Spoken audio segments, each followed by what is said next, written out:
She's been in that 35-second window long enough. So pumped. We talked to her before. She's been gracious to us.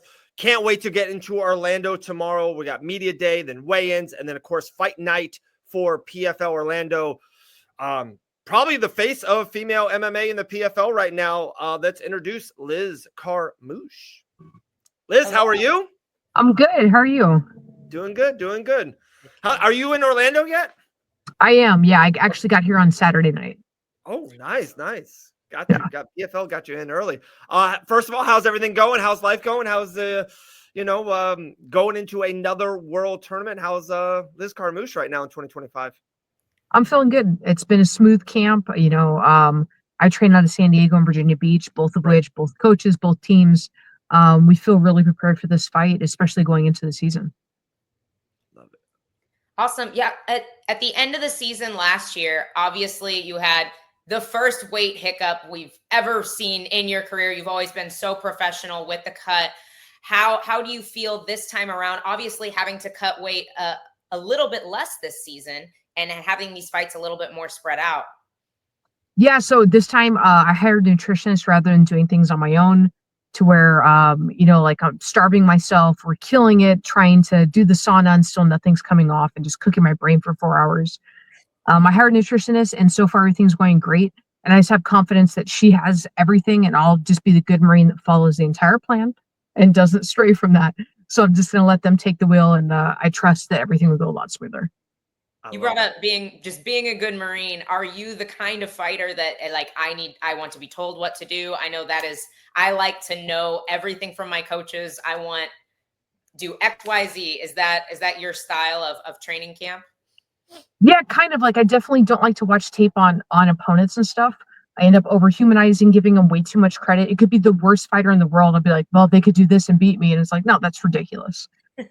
So I definitely like them to study everything. And yeah, of course, at the end of the day, I'm still a hard-headed Marine. So if you say, hey, go in there and front flip kicker, I'll be like, okay, go in and front flip kick. That's what you said to do, and that's what I do. So it certainly makes life a lot easier when we have a game plan going in. We have a comment I think we should throw up on the screen just because somebody missed the news. Unfortunately, we're not going to see this fight this season, Jake. It says Liz versus Tyla final. Tyla Santos is out of the tournament. How did you take this news? Were you looking forward to meeting her again, possibly in this tournament? Yeah, honestly, I'm super bummed about it. For one, I was really excited to see Velasquez versus Santos. That looked like such a good matchup. Yeah. That I was excited as a fight fan to see it. So super disappointed that we don't get to. Hoping that everything with her is okay. I have no idea what happened. But of course, I'm thinking, all right, we'll be in the finals. I'll rematch. I'll get redemption back. And now I'm like, I don't get to close that door. It's a lose-lose. So it's definitely difficult, but I'm sure that PFL will line up a great opponent that can replace her. With that being said, Liz,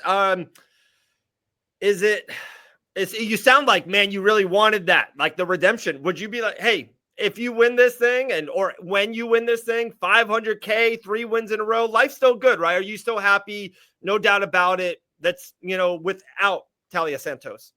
Yeah, absolutely. Of course, winning and just coming out on top, that's the ultimate win. Yeah. But it just would have been so much sweeter to have that cherry on top to take that win over Santos, especially in the finals. But hey, I'm just happy to be with PFL. I still have a job. I'm still fighting. I still have a chance to showcase everything that I want to. Talking about the PFL, I was going to say this year with it not having a season, it's a tournament. We were there last week. It was great. And also, to be honest, it felt different. It really did feel more pressurized. Some of the fighters, we saw some of the bigger names maybe lose the first round, and you can tell them amp up right away. They're like, because you can't lose, 2 rounds and then come back. It puts more pressure on each round, almost even each position. Did you see that? Did you watch the first weeks, and did you feel that all through the screen, or were you kind of getting ready just for your fight? Yeah, definitely getting ready for my fight. I had to catch it kind of after. And yeah, there's definitely that added pressure, but I honestly feel like there was more pressure before when you're like, man, I won the first round, but I didn't win fast enough. So I may not actually advance. That's an insane idea. This is a little bit easier knowing that if for some reason she's able to survive out of the first round, I'm not over there going, oh no, I'm not going to advance. I can still win in the second round. and come out on top. So it kind of takes a little bit of the stress off. I'm still gunning for the fastest finish that I can possibly get, like I've been trying to do, but not having that added pressure is certainly nice. Sure. And a lot of these girls are incredibly tough to finish. I think we see that more in the female divisions. So that is kind of an added pressure that some of the female fighters may have over some of the male divisions. Do you, exactly. You said you're like, I'm still fighting. You didn't make any allusions to the possibility of this being your last season, but 41 years young, how many more times do you want to do this? As long as they'll let me, is I think until I do something that PFL really doesn't like, coming out on top and being able to win this tournament, come out of it with the belt, it's certainly a great stamp on the chapter of everything I'm trying to achieve. But I'm still healthy. Stem cells have carried me a long way, and I do things a lot smarter than I did in the early days. And I think that I'm just a late bloomer. So we're kind of later into the career that I'm having the successes and finding achievements that I couldn't find early in my career. Liz, did you see that you've been elevated to the co-main event spot of this Friday's card? And you've done so much pay-per-views, Ron, everything else. You've done so much in the sport. Does that matter to you at all? Do you care? Is it just a later bedtime for you that night? But did you see that you've been elevated to the co-main event spot? Yeah, when I saw and heard the rumor that Santos was out, I was like, oh, what do you want to bet? I'm just going to get slid up to the main card, which is great, except that like I have my 9-year-old son, I have my wife, who are both like, that is too late, and they're coming out for the fights. Yeah. And then me looking at it, I was like, I don't get to have like a happy meal after the fight when it's 2:00 in the morning, nothing's opening, and I'm not, Denny's isn't going to satisfy me. Like I want something really good. And so honestly, I was like, if there was a pay bump with that, like they used to do in the old days, where like where your standing was on the card is depending on how you got paid. Yeah, absolutely. That's great. Sure. But when it changes nothing and just kind of everybody's like, wait, she got moved? That's so late. I'm like, yeah, sorry guys. Like, my bad. Maybe we'll have to have a pizza waiting for you in the media room. I was going to say, Liz, they had good food. We were there last week in Orlando. They had good food in the media room and where you guys are backstage. So I think there'll be a good snack for you for sure. Yeah. The last thing, at least for me, actually I got 2 or 3 more things, but one, I do want to there's a big elephant, I think, in the room of female PFL MMA, and that's Dakota Ditcheva. She was even talked about last week, and it was 2 men's weights kind of fighting. What's your thoughts on Dakota? Do you know, or do you have any information of not in it? What's going on with her and her future of this year? Yeah, I at least know that for this tournament, she's not in it, right? Like right. If she wasn't included as a name on this card, that's it, unless they magically are putting like some weight class at the end. But, I could get from her point. This is simply what I'm guessing. I don't know for sure. But I imagine what they're trying to do is she wants to take some time off. She won 2 tournaments back to back. Right? She now doesn't have that doubt about what she's able to achieve. She's silenced everybody. So why not take a little bit of the break? And then at the end of the year, maybe it's champion versus champion. We'll see, which is kind of my guess. Or she could be making that transition to the UFC like we know that Kayla did and being her teammate, that could be that. But I think with everything she's doing promotionally for the PFL and still broadcasting her success and her happiness with them, I think it could be champion on champion later in the year. You spoke on your disappointment not being able to redeem yourself over Taila Santos. Would being able to step up at the end of this tournament to fight Dakota, who finished Taila, would that be enough for you to be able to get that opportunity? That would be amazing. I love the opportunity to face new people and face new talent.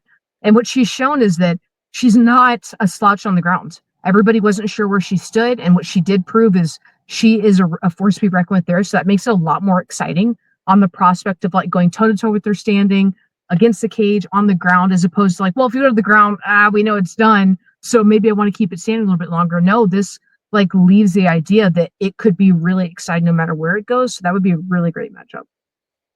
Shout out. Question with that, even kind of comment. To me, it's a great honor to be like, hey, you are definitely this transition and pioneer of female MMA and the next evolution. Girls like Dakota Ditcheva, even girls like R.L. Dawson, who's fighting on the way up and getting into these big organizations. How is it? Do you carry that with love and respect? Is it something like, hey, it's not for me to do that? I'm just a fighter. Where are you at on kind of being a pioneer of just female MMA as a whole? So it's kind of a little bit of both. So in one sense, it's like, all right, cool. Like, it's cool that I get to represent this and that I have any play in it because I never saw myself becoming that. And the other part's like, cool, if I have to be the first loss on your record and I have to welcome you to that feeling, but no better person to do it than me. Like I'm ready to keep doing that for people because it always seems like I get in those positions like, oh, they have this undefeated fighter. How? I don't think that Liz is going to have any success against her. And then I'm like, well, now I'm the only loss on your record or the first loss on your record. Sure. So I always welcome the opportunity to come out and to be the one to hand that to them.